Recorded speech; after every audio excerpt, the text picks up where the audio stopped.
So should Baton Rouge police officers be required to live within the city limits? The issue was on today's city council agenda. Hot issue indeed, but as Local 33's Rachel Spangenthal shows us, the ordinance did not get very far.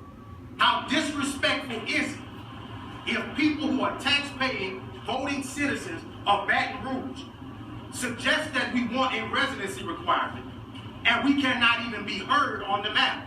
A vote by the East Baton Rouge Metro Council Wednesday stopped that ordinance in its tracks.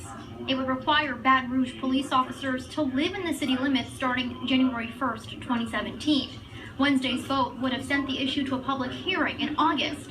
Councilwoman Shauna Banks added the ordinance to the council's agenda. There is no better timing. I think this is a 911. This is an emergency call for the kind of unity, the kind of dialogue in which we hear everyone from the governor on down saying, I think that it's somewhat hypocritical to have council members who are saying that the timing isn't right. It is offensive to me that we would even consider having this item on the agenda today when we just buried these fine men.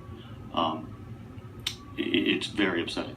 Councilman John Delgado tells me more discussion is needed. I think that these are discussions that you have offline with the police department and with the administration, and then come up with a solution that everybody thinks could work, and then bring that to the council after you've done that. But to just introduce this item now is throwing gasoline on a fire, and it makes absolutely no sense. Community activist Gary Chambers, the publisher of the Rouge Collection, says community policing, where officers live in the community they serve, is life-saving.